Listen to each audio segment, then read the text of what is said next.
What is going on, IF Warriors? So today we are going to take a look at what's better, the 16-8 or OMAD. Now, for me to talk about this, I'm going to just click on this video. Now, I didn't see this video, but it doesn't really matter because whatever he says, I'm either going to critique it, agree with it, or be neutral about it. No, probably critique or agree.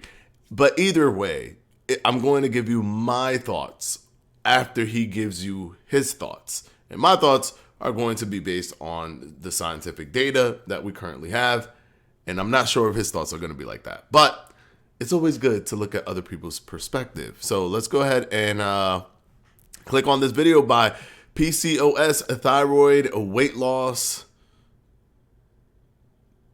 That's it. That's his name. We're going to go ahead and take a look at this video. Here we go. These are the hours in which you should do intermittent fasting for maximum fat loss. Hi guys, I'm Dr. Adrian, and research have shown that it's best to fast in the morning for two very important reasons. First reason, you can actually use small amounts of caffeine, which helps to suppress hunger by acting on hunger hormones ghrelin and leptin.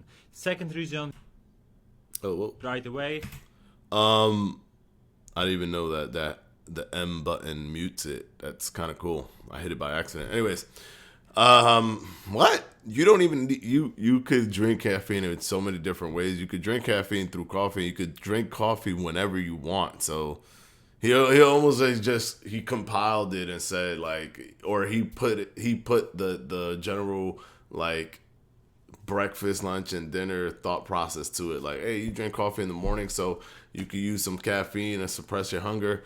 But I find that to be a little bit of a stretch to just connect that to the morning. That could be connected to any time during the day. As after the night you've depleted your sugar stores in your liver.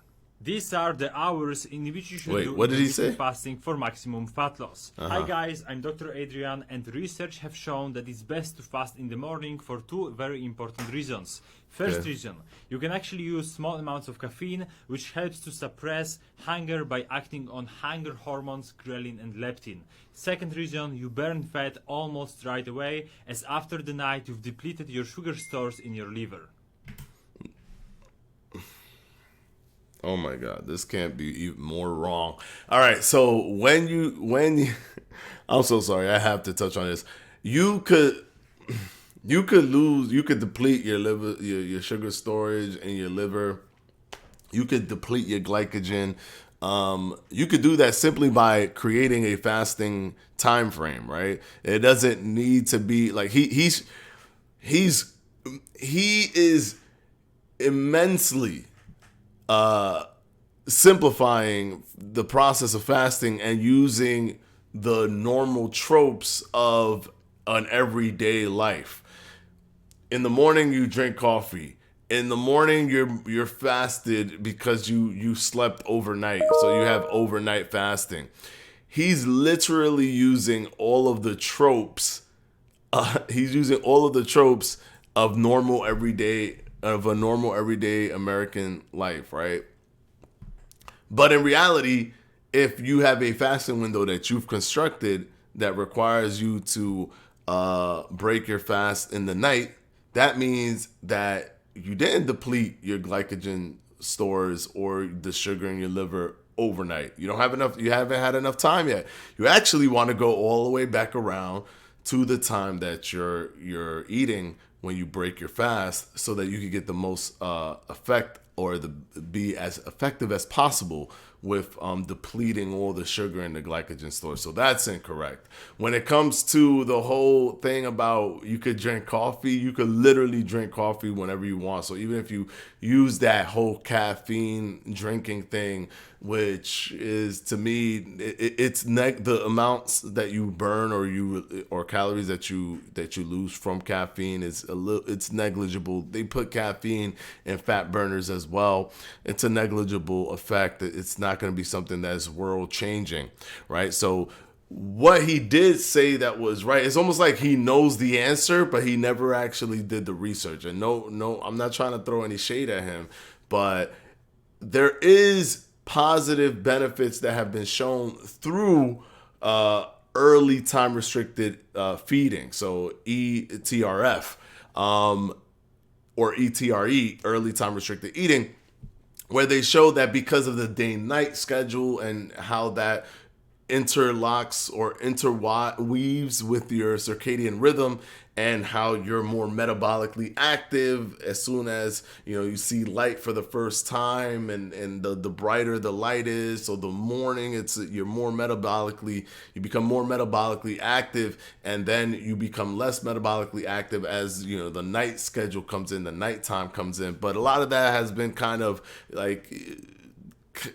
shifted a little bit, because that was the case kind of, but it isn't now, considering the fact that we have lights. We have lights everywhere in the house. So it's there is something to be said. There have been positive studies to show that. But my thing was not even to talk about when is it the best time to fast. My thing was to talk about what intermittent fasting regimen is better to do, right? So is it the 16-8 or is it one meal a day? Now, the answer is, study-wise, on a technical level, I'm not talking about what responds well for your body. I'm going to touch on that right after. But on a technical level, we've had more 16-8 studies, and we've had more successful 16-8 studies than we've had OMAD studies. We've had less OMAD studies.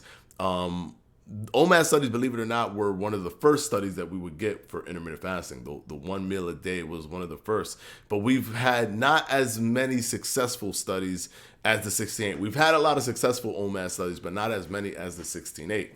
I think that what it is that because I've mentioned things like glucose neogenesis, so a lot of people, sometimes they do OMAD, but their OMAD is crossing over that point where their body goes into glucose neogenesis, while 16-8 is so short, or short enough where you could get some benefits of intermittent fasting. You could get benefits of intermittent fasting, but at the same time, less people are more likely to go above that, where you're in that glucose neogenesis, where muscle and protein breakdown takes place. Which, by the way, if you want to know how to, make sure that doesn't happen for your body, because everybody's different, and be as efficient as possible, I am sponsored by Lumen, which is a respiratory exchange ratio device that literally, when you breathe in it, you don't got to stab yourself, you don't got to bleed, you don't got to do nothing. Just breathe in it. It'll use the CO2 from your breath, the molecules, because when you are burning fats, the majority of the fat burn happens through your breath, believe it or not. When you're breathing into it, it'll tell you if you're burning fat or if you're burning carbohydrates, if you're burning glucose. And that will let you know if you go into a fast and you breathe into it and you're burning fat, and you continue to fast and then you breathe into it and you're burning glucose, that will let you know that glucose neogenesis was triggered. And then you could say, oh, wow, I can't go past this hour for myself. I'm only 17 hours for my most efficiency. So check that out. Link is down in the description box. I'm proudly sponsored. It's a proud sponsor for me. Guys, I rarely do sponsors, but with Lumen, it makes so much sense. I love the device. I think it's super scientific, super cool, and I'm a nerd for those kind of things. But yeah, check it out. If you use the promo code Fledge Fitness 50, you'll get $50 off your Lumen. Now, let's get back to it. So, at the end of the day, if you're seeing results with OMAD and you're doing OMAD, continue to do that. If you're seeing results with 16-8, continue to do that. If you feel that you're getting results with OMAD, but you're also feeling like a lot of muscle is being deteriorated, you're feeling much weaker. Now, keep in mind, I don't want you to conflate this thing, because you're going to feel weaker when you lose weight no matter what. You're going to lose muscle when you lose weight no matter what.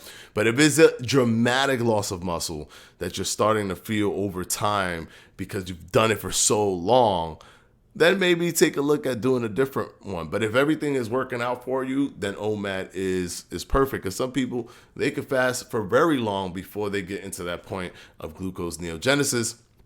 But on a technical element, in terms of the studies, 16-8 has a slight edge over OMAD. But when it all boils down to it, is based off of what you like to do, what's easiest for you. For example, OMAD is very easy for a lot of people because they feel that they don't have to focus on calories even more. Because with the 16-8, you probably have a higher chance of overeating. With OMAD, you have a much less chance of overeating. So they all have their pros and cons. In terms of success rate on a technical level, 16-8 is slightly above OMAD. And that's it. That's the data. That's the information that I'm going to give you, because I can't say one is better than the other. I could only tell you what the technical element, the technical data says, but what you experience and how you feel about your regimen, and if you could do it for the rest of your life, and if it works for you, that's the most important thing. All right, that's it. I'm out. This guy didn't say anything that I was expecting. Hit that like button, hit that subscribe button, and I'll see you guys tomorrow. Peace.